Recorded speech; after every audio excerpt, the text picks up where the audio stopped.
আমি একটা ভিডিও বানাইছিলাম মুরগি কেন মিউটেন্ট। তো টুন বাংলা আমাকে কপিরাইট দিছে। গাইস, তোমাদের জন্য একটা ব্যাড নিউজ আছে। আমাদের মেইন চ্যানেল পোকেক্সেল একটা কপিরাইট স্ট্রাইক পড়ছে। এখন মেইন কথা হচ্ছে আমার এখন তোমাদের হেল্প লাগবে। আমি আমার যা কিছু করা উচিত ছিল আমি করছি, বাট ডোন্ট ওয়ারি, তোমরা অনেকে ভাবতেছিলা আমি অনেক ডিপ্রেসড বা আমি অনেক মন খারাপ করছি, বাট এটার জন্য অ্যাকচুয়ালি আমার মন খারাপ না, আমি একটু ডিসঅ্যাপয়েন্টেড বাংলাদেশি কমিউনিটির উপরে। ওকে, হঠাৎ করে কপিরাইট স্ট্রাইক কেন পড়লো অ্যাকচুয়ালি আমি এক্সপ্লেন করি তোমাদের। আমি একটা ভিডিও বানাইছিলাম মুরগি কেন মিউটেন্ট। এই ভিডিওটা অনেক আগের একটা শর্ট ফিল্ম বাংলাদেশ থেকে তৈরি করছিল। And যারা এটা তৈরি করছিল ওরা ছিল হচ্ছে টুন বাংলা লিমিটেড। তো টুন বাংলা আমাকে কপিরাইট দিছে। তো অ্যাকচুয়ালি আমি আমার একটা প্রজেক্টে কাজ করতেছিলাম, অ্যান্ড কাজ করতে করতে হঠাৎ করে আমার কাছে একটা মেইল আসে যে আমি কপিরাইট স্ট্রাইক খাইছি। আমি খুবই শকড ছিলাম, আমার কোন ভিডিওতে আমি কপিরাইট স্ট্রাইক খাইলাম, কেনই বা খাইলাম, আর ইউটিউব কেন আমার ভিডিওটা ডিলিট করলো। সো এত কোশ্চেন নিয়ে আমি যখন ভিতরে ঢুকলাম আমি দেখলাম যে টুন বাংলা লিমিটেড আমাকে কপিরাইট স্ট্রাইক মারছে। অ্যান্ড তার উপরে আমি একটা দেখলাম এখানে মেল দেওয়া ছিল, মেল করছিলাম। তো মেল করার পরে প্রায় 6 দিন হয়ে গেছে, ওইখান থেকে আমাকে কোনো রিপ্লাই দেয় নাই। আমি একটু এক্সপেকটেশন রাখছিলাম যে কোনো একটা রিপ্লাই আসবে, বাট ওরা দেয় নাই। তো আমি একটু ওই মেলটা ঘাটাঘাটি শুরু করি। মেলে একটা ছবি ছিল, তো আমি ছবিটা একটু স্ক্যান করার পরে দেখলাম যে একটা লিঙ্কডিন প্রোফাইল আসলো। ওখানে যাওয়ার পরে দেখি যে একজন জার্নালিস্ট।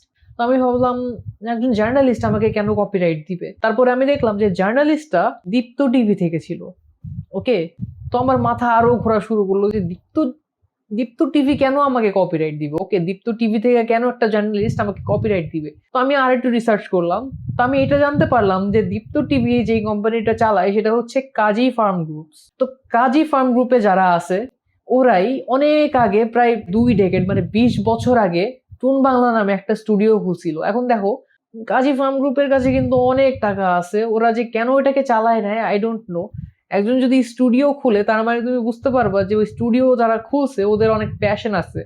অ্যানিমেশনের কাজটা একদমই প্যাশনের কাজ, এটা কেউ টাকা কামানোর জন্য করে না। বাট হ্যাঁ, এখন ধীরে ধীরে টাকার জন্য হইতেছে। যাই হোক, আমি খুব ভালো করে জানতাম যে দীপ্ত টিভির যে কোনো কন্টেন্ট যদি আমি ইউজ করি তাহলে কপিরাইট আমি খাবো মাস্ট। তো আমি এটা জানতাম না যে দীপ্ত টিভি কাজী ফার্ম গ্রুপের একটা পার্ট। ওকে, এন্ড কাজী ফার্ম গ্রুপের সাথে দীপ্ত টিভির কোনো কানেকশন আছে। তো আমি টুন বাংলাটা ফ্রিলি ইউজ করছি। কপিরাইট স্ট্রাইক নিয়ে আমার মন খারাপ নয় অ্যাকচুয়ালি, আমার ওদের একটা জিনিস ভালো লাগলো না। সেটা হচ্ছে, আমি ওপেনলি বলতেছি, সেটা হচ্ছে তোমরা যদি ইউটিউবে মুরগি কেন মিউটেন্ট সার্চ করে দেখো তাহলে অনেক অনেক ভিডিও আছে, পুরা লাইক লিটারাল এপিসোড ওরা আপলোড করে রাখছে। এন্ড এরকম অনেকগুলা ভিডিও আছে। ওকে, আমার ভিডিওটা যেটা ওয়েল এডিটেড ছিল এবং অনেকগুলা লাইক আমার নিজের পার্সপেক্টিভ ছিল, আমি ওটাকে ফার্স্ট একটু এক্সপ্লেন করছিলাম এবং তারপরে আমি আমার মতামত দিছি, আমি ওইটার ভালো দিক নিয়ে কথা বলছি, আমি ওটাকে একটু ক্রিটিসাইজও করছিলাম। তো এত কিছু করার পরে যেটা অ্যাকচুয়ালি এডিট করা ভিডিও ছিল এন্ড যেটা অনেক রিচ পাইছে 2025 সালে আইসা, ওরা ওইটাকে কপিরাইট মারা উড়াই দিছে। ওয়েল, তোমরা কি এই 20 বছরের ভিতরে কাউকে দেখছো এইভাবে বাংলাদেশি অ্যানিমেশন কমিউনিটিকে সাপোর্ট করতে?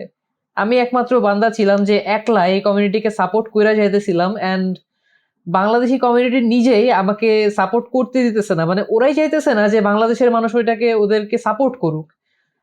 তো এই জায়গাটা খুবই উইয়ার্ড লাগতেছে। মানে বাংলাদেশ নিজে এখন একটা গ্রোয়িং স্টেজে আছে, এখনই যদি ওরা কপিরাইট মারা শুরু করে তাহলে ওই জিনিসগুলো বাকি মানুষের কাছে পৌঁছাবে কেমনে? এন্ড তোমাদের কি মনে হয় এত কিছু সাফার করার পরেও আমার কি এই বাংলাদেশি কমিউনিটিকে সাপোর্ট করা উচিত? আমি যখন ডেরেন নিয়ে ভিডিও বানাইছিলাম তখন ডেরেনটা আমার ইউটিউব চ্যানেলে প্রায় 3 লাখের উপরে গেছিল। আমি ডেরেন নিয়ে টিকটকে ভিডিও বানাইছিলাম, এখানে প্রায় 5 লাখ গেছে। তারপরে যখন আমি মুরগি কেন মিউটেন্ট এটা নিয়ে ভিডিও বানাইলাম এটাতে ফেসবুকে প্রায় 6 লাখ গেল।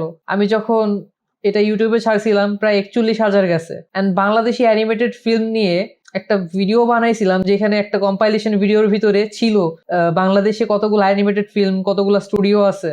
ওই ভিডিওটাও ভালো পরিমাণে রিচ গেছে। আমার ফেসবুক পেজে ওইটাও মনে হয় প্রায় লাখের উপরে হবে, ইউটিউবেও প্রায় 1000-এর উপরে হবে। তো এত এত সাপোর্ট করে আমার লাভ কি যদি ওরা আমাকে কপিরাইট মারে? আমি জানি এখন কপিরাইট ওরা মারতেই পারে, কিন্তু এখন গ্রোয়িং স্টেজে ওদের এটা বোঝা উচিত।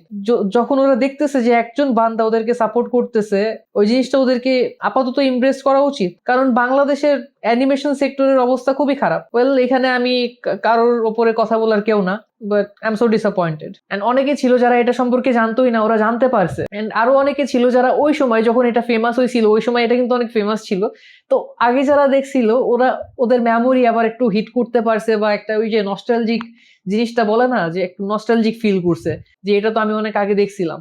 তো আমার থ্রুতে তোমরা বলতে পারো জিনিসটা আবার আরেকটা ছোটখাটো আপ্রাইজ করছে বা একটা ছোটখাটো প্রমোশন আমি কইরা ফেলছিলাম।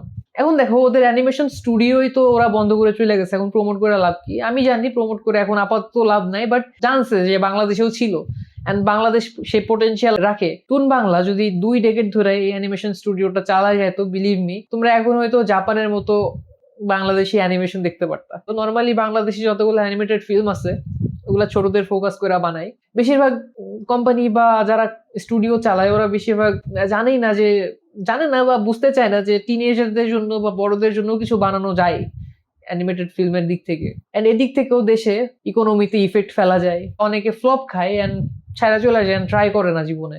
কাজী ফার্ম গ্রুপও তাই করছে আই গেস। তো অনেক কিছুই তো বললাম, এখন মেইন কথা হচ্ছে আমার এখন তোমাদের হেল্প লাগবে। আমি আমার যা কিছু করা উচিত ছিল আমি করছি, বাট আমি ওদেরকে কোনোভাবে অ্যাপ্রোচ করতে পারি নাই। এখন আমি তোমাদের কমেন্টে একটা মেসেজ লিখে দেবো, জাস্ট ওখানে লেখা থাকবে যে আমি কেন ওইটাকে বানাইছিলাম, আমার মেইন মোটিভ কি ছিল, এবং ওই ভিডিওটা থেকে প্লিজ কপিরাইট স্ট্রাইকটা সরাই দেওয়া হোক। তারপরে আমি ওই ভিডিওটা যদি লাগে ডিলিট করে দিব, কারণ আমি চাই না যে আমার কারণে কেউ মনে করুক যে তাদের হার্ম হইতেছে। এন্ড প্লিজ গাইস, এই সময় তোমাদের সাপোর্ট আমার খুবই দরকার, কারণ এই পুরো চ্যানেলটা তোমরা জানো আমার একটা প্যাশন প্রজেক্ট। এন্ড আমি চাই না যে এই চ্যানেলটা হারাই যাক বা এই চ্যানেলের কোনো কিছু হোক। এন্ড আমি তোমাদের প্রমিস করছি মান্থলি খুবই ভালো ভালো ভিডিও তোমাদের দিব।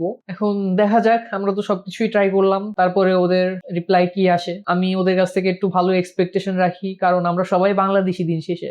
আমি জানি না বাংলাদেশের কমিউনিটি কবে আপডেট হবে, বাট হয়তো ওরাই ফার্স্ট যারা এটাকে চালু করতে পারে, আশা করা যায়। এখন দেখা যাক কি হয়। এন্ড তোমরা যারা ওদেরকে অ্যাপ্রোচ করতেছো really very thank you guys. আমি জানি না কি হবে, বাট দেখা যাক।